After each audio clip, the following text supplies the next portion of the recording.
Good morning students.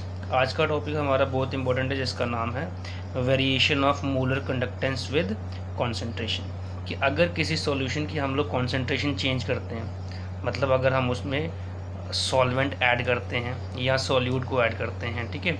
Basically जब solvent add होता है तो हम लोग उसको डाइल्यूशन बोलते हैं, कि हम लोग सॉल्यूशन की डाइल्यूशन कर रहे हैं। तो डाइल्यूशन करने से भी तो कॉन्सेंट्रेशन चेंज होगी ना। डाइल्यूशन करेंगे तो कॉन्सेंट्रेशन क्या हो जाएगी, कम हो जाएगी, क्योंकि कॉन्सेंट्रेशन बढ़ती है सॉल्यूट को ऐड करने से, ठीक है। तो बेसिकली सॉल्यूट को ऐड करो या सॉल्वेंट को ऐड करो, कॉन्सेंट्रेशन चेंज तो होगी। अगर हम सॉल्वेंट ऐड करेंगे तो कॉन्सेंट्रेशन कम हो जाएगी, और अगर सॉल्यूट ऐड करेंगे तो कॉन्सेंट्रेशन बढ़ जाएगी, ठीक है। तो हमने देखना है कि जब हम लोग कॉन्सेंट्रेशन को चेंज करते हैं तो उससे मोलर कंडक्टेंस जो है वो कैसे वेरी करती है, ठीक है। Variation of molar conductance with concentration. तो दो केस लेंगे हम लोग यहाँ पर, एक लेंगे स्ट्रॉन्ग इलेक्ट्रोलाइट के लिए और एक लेंगे वीक इलेक्ट्रोलाइट के लिए, ठीक है। तो पहले हम लोग केस डिस्कस करेंगे किसका, स्ट्रॉन्ग इलेक्ट्रोलाइट का। तो स्ट्रॉन्ग इलेक्ट्रोलाइट की बात करते हैं। हम पहले देखेंगे कि स्ट्रॉन्ग इलेक्ट्रोलाइट, अगर आपके पास ऐसा सॉल्यूशन है जिसके अंदर स्ट्रॉन्ग इलेक्ट्रोलाइट पड़ा है, तो उसकी कॉन्सेंट्रेशन चेंज करने से उसकी मोलर कंडक्टेंस पे क्या फ़र्क पड़ता है, ठीक है। तो आप सबको पता है कि जो स्ट्रॉन्ग इलेक्ट्रोलाइट होते हैं, जो स्ट्रॉन्ग इलेक्ट्रोलाइट्स होते हैं, उनकी जो डिसोसिएशन होती है वो क्या होती है, लगभग 100% होती है। जो हमारे स्ट्रॉन्ग इलेक्ट्रोलाइट्स होते हैं उनकी डिसोसिएशन क्या होती है, लगभग 100% होती है। मतलब जितना आप इलेक्ट्रोलाइट लोगे सारा का सारा जो है वो अपने आयंस की फॉर्म में डिसोसिएट हो जाता है। जैसे एग्जांपल की बात करें, NaCl, KCl एक्सेट्रा, ये किसके एग्जांपल्स हैं, स्ट्रॉन्ग इलेक्ट्रोलाइट की, ठीक है। इसमें HCl भी आ जाएगा, H2SO4 आ जाएगा, ये सारे किसके एग्जांपल हैं, स्ट्रॉन्ग इलेक्ट्रोलाइट के। तो स्ट्रॉन्ग इलेक्ट्रोलाइट जो होते हैं वो 100% क्या हो जाते हैं, डिसोसिएट हो जाते हैं अपने आयंस में, ठीक है। तो जो कंडक्टेंस है वो किसकी वजह से होती है, आयंस की वजह से। तो मतलब स्ट्रॉन्ग इलेक्ट्रोलाइट के केस में सॉल्यूशन में जो आयंस होते हैं वो बहुत ज़्यादा होते हैं, तो कंडक्टेंस जो है फिर वो ऑलमोस्ट बहुत ज़्यादा होती है ना। Conductance is very high. Conductance जो होती है यहाँ पे, यहाँ मोलर कंडक्टेंस जो होती है वो क्या होती है, काफ़ी हाई रहती है, क्योंकि वहाँ पे डिसोसिएशन 100% है। आयंस बहुत ज़्यादा होंगे तो वो सारे क्या करेंगे, करंट को कैरी करेंगे, ठीक है। अगर हम नॉर्मल एट रूम टेम्परेचर की बात करें, तो रूम टेम्परेचर पर जो कंडक्टेंस होती है वो आपकी क्या होती है, काफ़ी हाई होती है।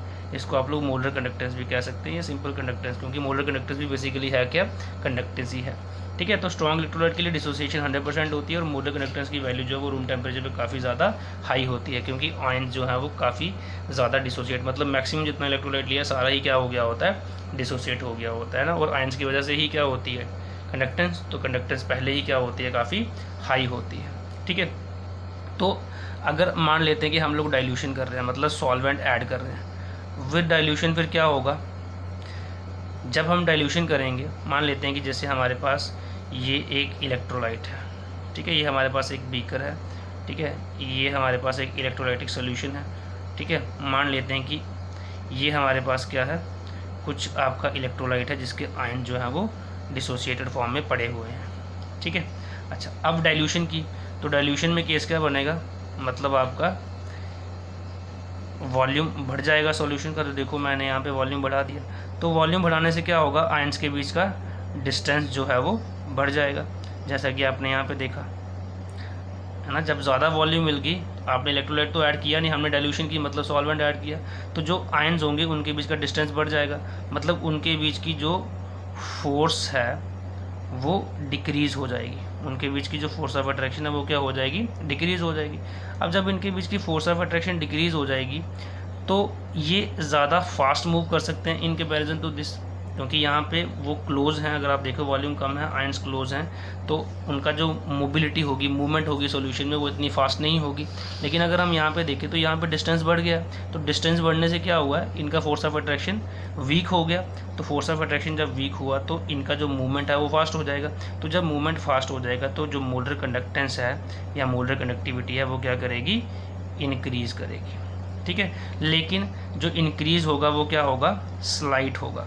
यहाँ पे जो मोलर कंडक्टेंस जो इंक्रीज़ करेगी वो क्या करती है, स्लाइटली इंक्रीज़ करती है। अब स्लाइटली क्यों इंक्रीज़ करती है, क्योंकि यहाँ पे क्या होता है, सिर्फ आपका फोर्स ऑफ अट्रैक्शन डिक्रीज़ होता है, क्योंकि डिस्टेंस बढ़ता है, जिसकी वजह से मोबिलिटी बढ़ेगी, और जो कंडक्टेंस बढ़ेगी वो सिर्फ मोबिलिटी के कारण बढ़ रही है। यहाँ पे अगर आप देखो आयंस, तो आयन जितने पहले हैं उतने ही अभी हैं, आयंस का चेंज नहीं हुआ है, क्योंकि आयंस हम मतलब जो स्ट्रॉन्ग इलेक्ट्रोलाइट था उसका जितना भी इलेक्ट्रोलाइट था वो सारा का सारा ऑलरेडी क्या हो चुका है, डिसोसिएट हो चुका है, तो आयंस तो और बनेंगे नहीं। जो थोड़ा सा इंक्रीज आएगा मोलर कंडक्टेंस में वो किसकी वजह से आएगा, क्योंकि डाइल्यूशन करने से वॉल्यूम बढ़ा और आयंस के बीच का डिस्टेंस बढ़ा, जिससे उनकी मोबिलिटी क्या हो गई, इंक्रीज हो गई, और जिसकी वजह से क्या हुआ, थोड़ा सा मोलर कंडक्टेंस की वैल्यू इंक्रीज हो गई।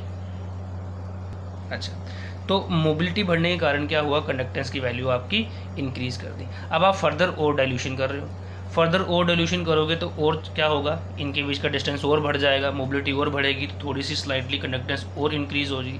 तो इसके हिसाब से तो मतलब हमेशा बढ़ती ही जाएगी कंडक्टेंस, लेकिन ऐसा नहीं होता। ठीक है, एक समय ऐसा आता है कि जब आप वॉल्यूम और ऐड करते जा रहे हो, सॉल्यूट और ऐड आप करते जा रहे हो, वॉल्यूम बढ़ाते जाओगे, एक समय ऐसा आएगा कि ये मॉलिक्यूल इतने दूर हो जाएंगे कि इनका जो फोर्स है, इनके बीच का फोर्स बिटवीन द मॉलिक्यूल क्या हो जाएगा, नेग्लिजिबल हो जाएगा, इज़ नेग्लिजिबल। मतलब ऐसा नहीं है कि आप और वॉल्यूम ऐड करते जाओगे तो उनका और डिस्टेंस बढ़ता जाएगा और मोबिलिटी बढ़ती जाएगी और हमेशा कंडक्टेंस की वैल्यू इंक्रीज ही होती जाएगी। एक समय ऐसा आएगा कि वॉल्यूम बढ़ाने से क्या होगा, इनके बीच का जो फोर्स ऑफ अट्रैक्शन है वो ऑलमोस्ट क्या हो जाएगा, नेग्लिजिबल हो जाएगा, है ना। Force of attraction between the molecule क्या हो जाएगा, नेग्लिजिबल। उसके बाद आप जितना मर्जी वॉल्यूम ऐड करता जाओ, जितना मर्जी आप सॉल्वेंट ऐड करो, है ना, जितनी मर्जी सॉल्वेंट ऐड करो, क्योंकि ऑलरेडी जो फोर्स ऑफ अट्रैक्शन है वो नेग्लिजिबल हो चुका है, तो उससे कम तो फोर्स ऑफ अट्रैक्शन कभी हो नहीं सकता, है ना।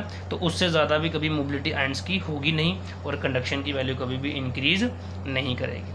ठीक है, एक समय ऐसा आएगा कि आप लोग डाइल्यूशन करते जा रहे हो, और डाइल्यूशन करते वक्त एक स्टेज ऐसी आ जाएगी जिस स्टेज पे क्या होगा, फोर्स ऑफ अट्रैक्शन जो मॉलिक्यूल के बीच की है वो क्या हो जाएगी, नेग्लिजिबल हो जाएगी। मतलब उससे दूर अब मॉलिक्यूल और जा नहीं सकते हैं, तो उससे दूर अगर वो और नहीं जा सकते हैं तो उनका जो फिर मोबिलिटी की स्पीड है वो भी नहीं बढ़ेगी, क्योंकि ऑलरेडी वो उनके बीच का जो फोर्स ऑफ अट्रैक्शन है वो नेग्लिजिबल हो चुका है। ठीक है, तो वो डाइल्यूशन जिसके ऊपर आपका फोर्स जो है वो क्या हो जाता है, मॉलिक्यूल के बीच में नेग्लिजिबल हो जाता है। ठीक है, फोर्स, वो डाइल्यूशन जहाँ पे जाकर आपका फोर्स बिटवीन द मॉलिक्यूल क्या हो जाता है, नेग्लिजिबल हो जाता है। ठीक है, और उसके बाद अगर आप और डाइल्यूशन करते भी हो, अगर आप फर्दर डाइल्यूशन करते भी हो तो further dilution do not bring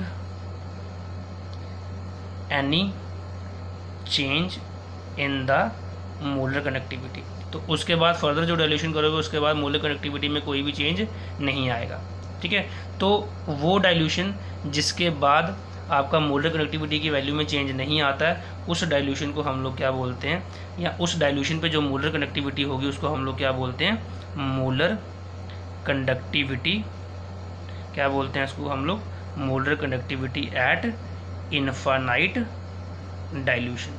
क्या बोलते हैं, उस मोलर कनेक्टिविटी की वैल्यू को हम लोग molar connectivity at infinite dilution, या हम लोग उसको लिमिटिंग मोलर कंडक्टिविटी भी बोलते हैं। ठीक है, लिमिटिंग मोलर कंडक्टिविटी भी हम उसको बोलते हैं। क्लियर, क्या हुआ, जैसे ही आपने डाइल्यूशन करना स्टार्ट की तो फोर्स ऑफ अट्रैक्शन डिक्रीज़ हुआ, जिसकी वजह से आयंस की मोबिलिटी बढ़ी और कंडक्शन की वैल्यू इंक्रीज़ हुई। ठीक है, अब इस हिसाब से आप अगर ये समझते हो कि और वॉल्यूम बढ़ाने पर और बढ़ती जाएगी, हमेशा ही बढ़ेगी कंडक्टेंस, तो ऐसा नहीं होगा, क्योंकि एक समय जब आप डाइल्यूट करते जा रहे हो, सॉल्वेंट ऐड करते जा रहे हो, तो एक वॉल्यूम ऐसा आएगा कि जब मॉलिक्यूल्स के बीच का फोर्स ऑफ अट्रैक्शन क्या हो जाएगा, नेग्लिजिबल। उसके बाद आप फर्दर जितना मर्जी और डाइल्यूशन करो तो मोलर कनेक्टिविटी में कोई भी चेंज नहीं आएगा।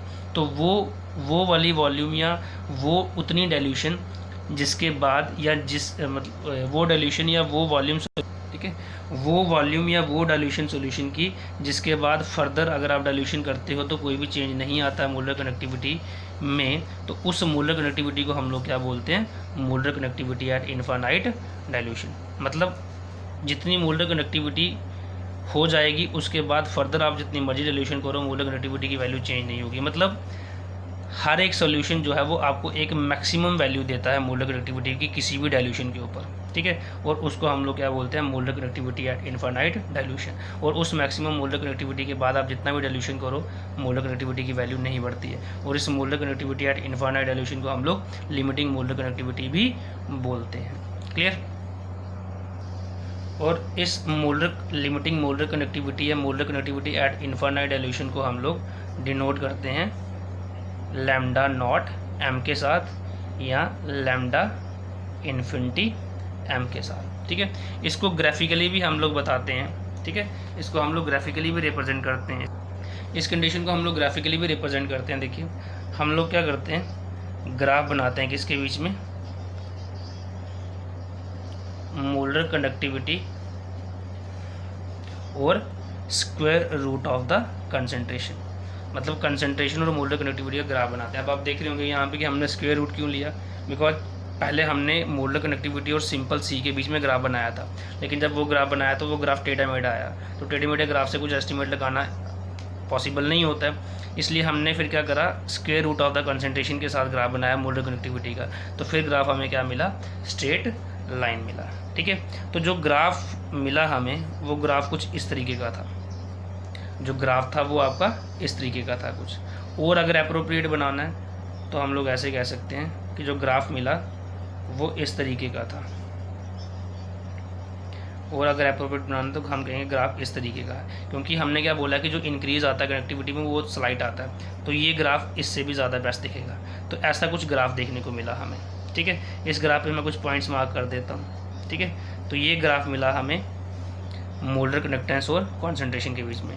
देखो जैसे जैसे हम लोग कॉन्सेंट्रेशन, यहाँ पे सबसे ज़्यादा कॉन्सेंट्रेशन है, यहाँ पे उससे कम है, यहाँ पे उससे कम है, यहाँ पे उससे कम है, तो जैसे जैसे कॉन्सेंट्रेशन कम होती जा रही है तो क्या हो रहा है, आपका मोलर कनेक्टिविटी की वैल्यू पहले यहाँ थी अब यहाँ आ गया, तो मोलर कनेक्टिविटी की वैल्यू क्या हो रही है, बढ़ती जा रही है। तो कॉन्सेंट्रेशन कम हो रही है मतलब डाइल्यूशन क्या हो रही है, ज़्यादा हो रही है, तो विद द डाइल्यूशन क्या हो रही है, मोलर कनेक्टिविटी की वैल्यू बढ़ती जा रही है। ठीक है, अब अगर ये ग्राफ हमें मिला, देखो ये ग्राफ यहाँ पे टच नहीं कर रहा है, लेकिन अगर इस ग्राफ को मैं पीछे की तरफ एक्सटेंड करता हूँ तो ये ग्राफ इस लाइन पे, मोलर कनेक्टिविटी वाली लाइन पे जाके कहीं यहाँ मिल जाएगा।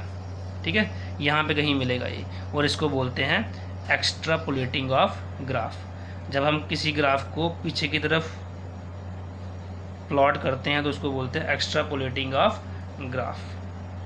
ठीक है, एक्स्ट्रापोलेटिंग ऑफ या एक्स्ट्राप्लोटेशन ऑफ ग्राफ, क्या बोलते हैं इसको, एक्स्ट्रापोलेटिंग ऑफ ग्राफ, जब हम किसी ग्राफ को पीछे की तरफ एक्सटेंड करते हैं। ठीक है, तो ये यहाँ पे मिलेगी, है ना।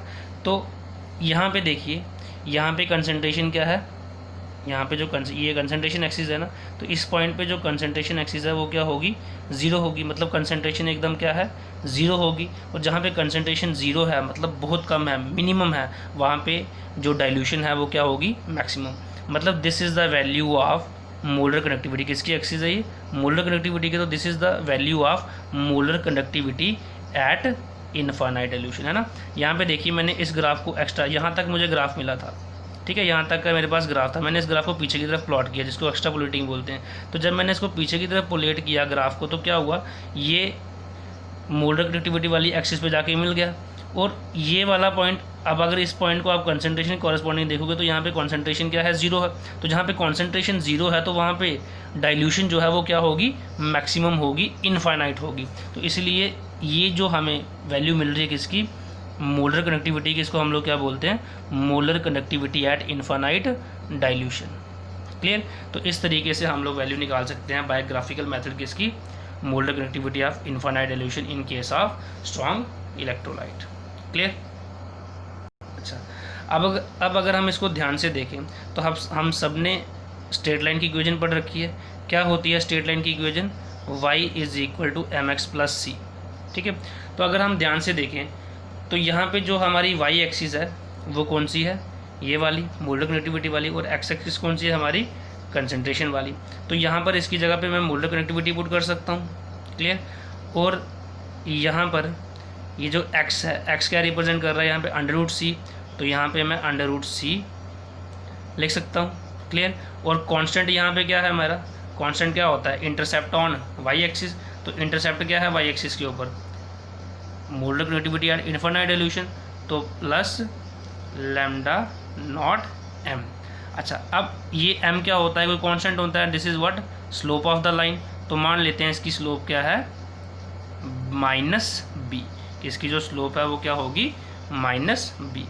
अब इसकी स्लोप -b क्यों लिखी मैंने, +b क्यों नहीं लिखी, क्योंकि आप देखिए ये आपका, अगर आप यहाँ पे देखें तो ये स्ट्रेट लाइन पीछे की तरफ जा रही है ना, और जो स्ट्रेट लाइन पीछे की तरफ जाती है उसकी स्लोप क्या होती है, नेगेटिव होती है। अगर इस तरीके का ग्राफ होता, इस तरीके से अगर आपको कोई लाइन बन रही होती तो हम लोग उसको क्या बोलते, जो आगे की तरफ एक्सटेंड हो रही होती तो उसकी स्लोप की वैल्यू पॉजिटिव होती है। लेकिन ये लाइन पीछे की तरफ जा रही है ना, एक्स्ट्रापोलेट करके ये मिल रही है कहाँ पर, यहाँ पे, तो पीछे की तरफ प्लॉट कर रहे हैं इसको, तो इसलिए इसकी स्लोप जो होगी वो क्या होगी, नेगेटिव होगी। और स्लोप की कांस्टेंट वैल्यू तो हमने उसको b मान लिया। तो इस इक्वेशन के साथ भी हम लोग मूलर कनेक्टिविटी को निकालते हैं, ठीक है। और इस इक्वेशन को क्या बोला जाता है, Debye Huckel Onsager equation, ठीक है। इसको ऐसे भी लिखा जाता है, molar connectivity is equal to molar connectivity at infinite dilution minus b/c, ऐसे भी लिखा जाता है इसको, ठीक है। तो बेसिकली ये क्या बताती है हमें, relation between the molar conductors eight infinite dilution and the concentration के बीच में हमें क्या बताती है, ये रिलेशन बताती है, ठीक है। तो b हमारा यहाँ पे क्या है, कांस्टेंट है, जो डिपेंड करता है किसके ऊपर, nature of the solvent and temperature के ऊपर, ठीक है। अगर हम ये मान के चलते हैं कि कंसंट्रेशन, अगर हम ये मान के चलते हैं कि concentration square root of the concentration is approaches to zero, अगर हम ये मान लेते हैं कि कंसंट्रेशन ऑलमोस्ट अप्रोच कर गई जीरो को, ये वाली कंडीशन, तो उस केस में जो हमारी मोलर कंडक्टेंस है, जब ये जीरो को अप्रोच कर जाएगी तो ये भी जीरो बन जाएगा। तो इस केस में हमारी जो मोलर कंडक्टेंस है वो किसके बराबर हो जाएगी, molar conductance eight infinite dilution के बराबर, क्लियर। अगर हम ये मान लें कि ये सी अप्रोच कर रहा है जीरो, क्लियर। तो this is the variation for strong electrolyte. अच्छा, अब हम बात करेंगे फॉर वीक इलेक्ट्रोलाइट्स, कि वीक इलेक्ट्रोलाइट्स के लिए जो है वो क्या वेरिएशन होता है, ठीक है। तो आपको पता है कि जो वीक इलेक्ट्रोलाइट होते हैं उसकी डिसोसिएशन जो है वो बहुत कम होती है, डिसोसिएशन इज़ वेरी स्मॉल। आप लोग कह सकते हैं कि अबाउट 5% जो है वो डिसोसिएशन होती है किसकी, वीक इलेक्ट्रोलाइट की। तो डिसोसिएशन क्या है, काफ़ी स्मॉल है। तो डिसोसिएशन अगर स्मॉल होगी मतलब कम नंबर ऑफ आयन्स होंगे, कम नंबर ऑफ आयन्स होंगे तो मतलब आपकी जो कंडक्टिविटी की जो वैल्यू है मोलर कंडक्टिविटी की वो भी क्या आएगी, कम आएगी, ठीक है। तो अगर डिसोसिएशन बड़ी कम है तो हम लोग कह सकते हैं कि जो मोलर कंडक्टेंस है, जो मोलर कंडक्टेंस है वो क्या होगी, is very less, molar conductance क्या होगी, वेरी लेस, ठीक है। अच्छा, अब अगर हम क्या करते हैं, अब अगर हम लोग क्या करते हैं, डाइल्यूशन करते हैं वीक इलेक्ट्रोलाइट के सॉल्यूशन की, तो ऑन डाइल्यूशन क्या होता है, अगर हम उसकी डाइल्यूशन करते हैं तो डिसोसिएशन बढ़ती है, द डिसोसिएशन ऑफ वीक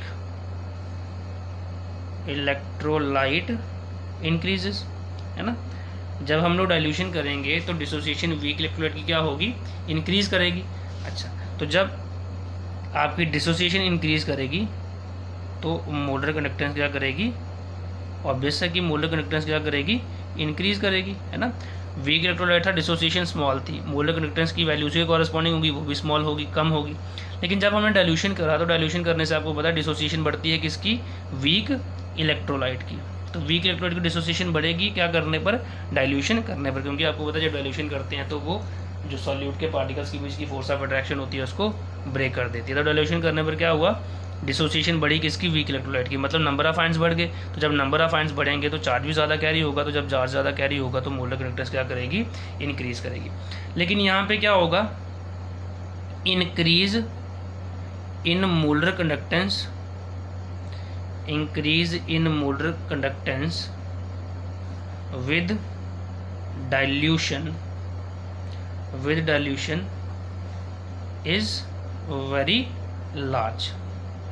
मतलब यहाँ पे जो मोलर कंडक्टेंस है उसकी वैल्यू बहुत ज़्यादा बढ़ती है। अब बहुत ज़्यादा क्यों बढ़ती है, क्योंकि देखिए पहले जो डिसोसिएशन है वो बहुत कम होती है, तो जब डिसोसिएशन बहुत कम होगी तो वैल्यू कम होगी। लेकिन जैसे ही हम डाइल्यूशन करने जा रहे हैं तो नंबर ऑफ आयन्स बढ़ रहे हैं, तो नंबर ऑफ आयन्स बढ़ने से क्या होता है, देखो जो कंडक्शन है वो आयन्स की वजह से ही होगी ना, तो नंबर ऑफ आयन्स बढ़ रहे हैं, तो नंबर ऑफ आयन्स बढ़ने के कारण जो कि कंडक्टेंस है वो उसकी वैल्यू क्या हो जाती है, बहुत ज़्यादा बढ़ जाती है। वहाँ पे क्या था, वहाँ पे सिर्फ डिस्टेंस बढ़ रहा था, तो डिस्टेंस बढ़ने से जो मोबिलिटी है वो बढ़ रही थी, तो मोबिलिटी बढ़ने से क्या हो रहा था, थोड़ा सा स्लाइड इंक्रीज आ रहा था। लेकिन यहाँ पे आयंस बढ़ रहे हैं, वो पार्टिकल जिन्होंने चार्ज कैरी करना है, जिन्होंने करंट कैरी करना है, वो बढ़ रहे हैं। तो जब वो बढ़ेंगे तो कंडक्टेंस क्या होगी, ऑलरेडी आपकी बहुत ज़्यादा इंक्रीज करेगी। ऑब्वियस है बहुत ज़्यादा क्या करेगी, हमारी कंडक्टेंस इंक्रीज करेगी। अच्छा, कंडक्टेंस बहुत ज़्यादा इंक्रीज करती है जब भी हम लोग डाइल्यूशन करते हैं किसकी, वीक इलेक्ट्रोलाइट की। ठीक है, बहुत ज़्यादा बढ़ जाती है ना। सिंपल सा रीज़न है, क्योंकि जब हम डाइल्यूशन करेंगे तो आयोनाइजेशन बहुत ज़्यादा बढ़ेगी। ऑन डाइल्यूशन क्या होगा, आयोनाइजेशन जो है इलेक्ट्रोलाइट की बहुत बढ़ जाती है। आयोनाइजेशन, या जैसे मैंने ऊपर भी लिखा कि ionization of weak electrolyte increase, बहुत ज़्यादा बढ़ जाती है। बहुत ज़्यादा बढ़ने से क्या होता है, फिर आपकी कंडक्टेंस की, मोलर कंडक्टेंस की वैल्यू भी क्या हो जाती है, उनकी उतनी ही इंक्रीज हो जाती है। अब अगर हम यहाँ पे ग्राफ बनाने की कोशिश करें मोलर कंडक्टेंस और square root of the concentration के बीच में, तो ग्राफ कुछ इस तरीके का आता है। ठीक है, ऐसा ग्राफ देखने को मिलता है। अगर और एक्यूरेटली बनाएं तो ऐसा ग्राफ देखने को मिलेगा।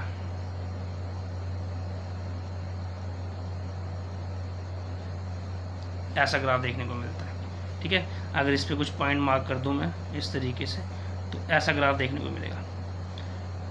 ठीक है, ये आ गई मोलर कंडक्टेंस, इसको रहने दो, ये वाला ग्राफ देखो, ये आ गई मोलर कंडक्टेंस और ये आ गया square root of the concentration. तो देखिए जैसे जैसे कंसंट्रेशन बढ़ रही है तो जैसे जैसे कंसंट्रेशन पीछे की तरफ आ रही है, कम हो रही है, तो जैसे ही कंसंट्रेशन कम हुई तो कंसंट्रेशन कम होते ही मतलब डाइल्यूशन ज़्यादा होगी। तो डाइल्यूशन करते ही जो आपकी ये जो ग्राफ है ये सीधा चला गया, मतलब बहुत ज़्यादा बढ़ गई आपकी क्या, मोलर कंडक्टेंस। अब अगर आप कोशिश करोगे कि इस ग्राफ को पीछे की तरफ प्लॉट करना है तो आप इस ग्राफ को कभी भी यहाँ मिला नहीं सकोगे, क्योंकि ये ग्राफ पैरेलल जा रहा है मोलर कनेक्टिविटी के बिल्कुल।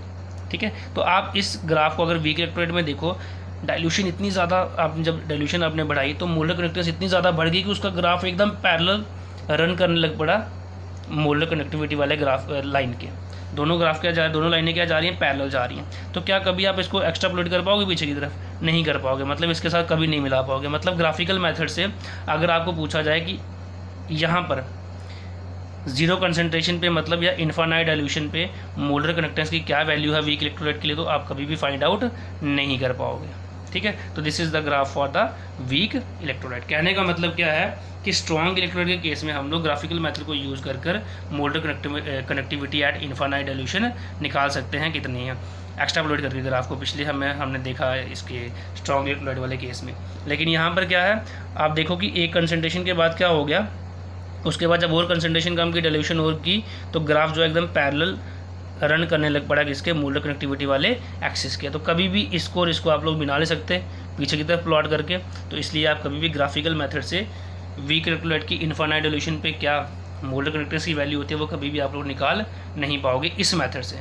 तो उसके लिए फिर हमारे पास कोई और मेथड होता है, और वो कौन सा मेथड होता है और कैसे हम लोग निकालते हैं, इसको हम लोग पढ़ेंगे नेक्स्ट वीडियो में। So thank you very much.